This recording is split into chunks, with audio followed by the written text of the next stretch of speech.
সারা দেশে বৃষ্টির পূর্বাভাসে আগে থেকে ধান কাটা শুরু করেও শেষ রক্ষা হয়নি। হাওরে জেলাগুলোর অর্ধেকের বেশি ধান এখনও ক্ষেতে রয়েছে। দুদিন ধরে বজ্রসহ ভারী বৃষ্টির কারণে বাকি ধান কাটতে পারছেন না কৃষক। আগাম বন্যার শঙ্কায় হাওর ও নিচু জমির ফসল নিয়ে বেশ দুশ্চিন্তায় চাষিরা। বন্যা সতর্কীকরণ কেন্দ্রের পূর্বাভাসে সুনামগঞ্জে কয়েকদিন আগে থেকে শুরু হয়েছে ধান কাটা। ইতিমধ্যে জেলার প্রায় 1 লাখ হেক্টর জমির ধান কাটা হয়েছে।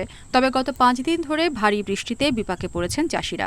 একদিকে টানা বর্ষণে কাটা ধান শুকানো যাচ্ছে না, অন্যদিকে হাওরে পানি বাড়ায় তলিয়ে যাচ্ছে ধানের ক্ষেত। এদিকে মঙ্গলবার পানির তোড়ে ভেঙে গেছে হামিদপুর গ্রামের ইয়ারন বিলের একটি বাঁধ।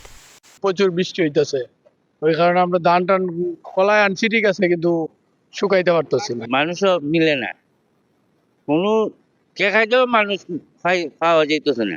টানা বৃষ্টিতে মৌলভীবাজার জেলার নিম্নাঞ্চলে দেখা দিয়েছে জলাবদ্ধতা, তলিয়ে গেছে অনেক গ্রামীণ সড়ক। হাকালুকি, কাওয়াদিঘি ও হাইল হাওরে পানি বাড়ায় ফসলের ক্ষতির শঙ্কায় চাষিরা। ধান তো ফাঁকনা ধান, জমিন হলো ফাঁকনা ধান, তখন কেমনি আমরা এখন খাটাইয়া তুলতাম। পানি বেশি থাকার দায় কম্বাইনার বেস্টার এই জায়গায় যাইতে পারেন না।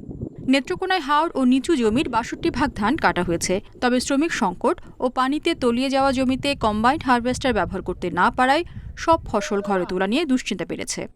বছর জমিতে পানি থাকার কারণে আমাদের মেশিনের যে ইফিসিয়েন্সি, সেই ইফিসিয়েন্সিটা একটু কম হচ্ছে, যার কারণে আমাদের কটন প্রক্রিয়াটা একটু স্লো গতবারের তুলনায়। ভারী বৃষ্টিতে কিশোরগঞ্জের অষ্টগ্রাম হাওরের কয়েকশো হেক্টর জমির বোরো ধান তলিয়ে গেছে। আবহাওয়া অনুকূলে না এলে ফসলের ব্যাপক ক্ষতির শঙ্কায় কৃষক। রেশমি নন্দী, ইন্ডিপেন্ডেন্ট নিউজ। মৌলভীবাজার থেকে এই মুহূর্তে সরাসরি আমাদের সাথে রয়েছেন তুহিনুর রশিদ। তুহিন, হাওর অঞ্চলের নদ নদীর পানি বাড়ছে, বন্যার আশঙ্কাও আবহাওয়া অধিদপ্তর থেকে করা হচ্ছে, সব মিলে এখন কি অবস্থা? ফসল কতটা তলিয়ে গেছে বা ক্ষতি হয়েছে?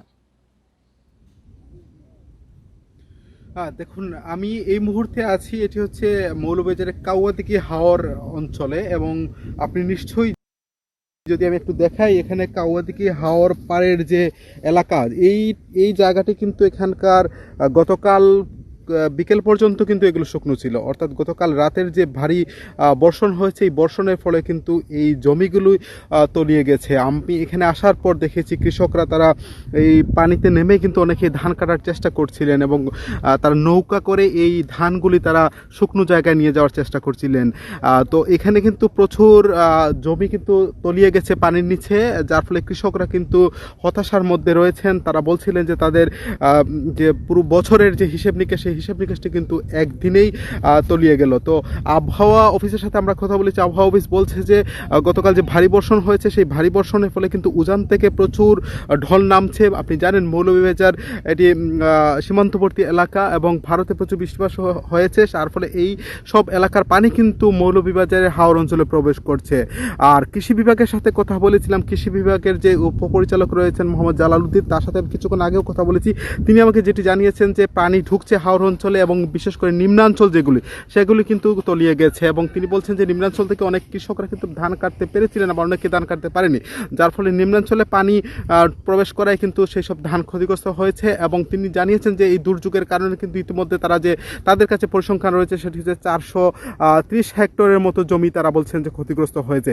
তবে কৃষকদের সাথে আমরা কথা বলেছি, কৃষকরা যেটি বলছেন যে তারা এই ধানগুলি তারা কোনো অবস্থাতেই তারা আর কাটতে পারবেন না, অর্থাৎ নিম্নাঞ্চলে যেগুলো তলিয়ে গেছে। আবার যেগুলো ফ্লাড যেগুলো হয়েছে, অর্থাৎ উজান এলাকায় যে পাহাড়ি ঢল নেমেছে, সেই পাহাড়ি ঢলের পানি কিন্তু তারা বলছেন যে নেমে গেলে তারা হয়তো বা এই ধানটি কাটতে পারবেন। তবে কৃষকদের সাথে আমি কথা বলেছি, কৃষকরা কিছু চরম উৎকণ্ঠা, এবং তারা তাদের যে পুরো হিসেব নিকেশ বছরের, সেটি কিন্তু হয়ে থাকে এই বুরু আবাদের সময়ে। তো অনেক কৃষক তারা বলছিলেন যে তারা এই সংকট, হঠাৎ করে যে এই বর্ষণ অর্থাৎ পাহাড়ি ঢল নামার ফলে কিন্তু তারা বিপাকে পড়েছেন। তো সব মিলে মৌলভীবাজারে যে অবস্থা, অর্থাৎ সকাল 9টার পর থেকে বৃষ্টি বাদল একটু থেমেছে।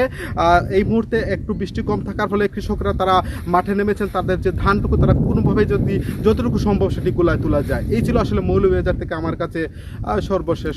জি, তুহিনুর রশিদ, আপনাকে অনেক ধন্যবাদ জানাচ্ছিলেন ফসলের ক্ষয়ক্ষতির বিষয়ে।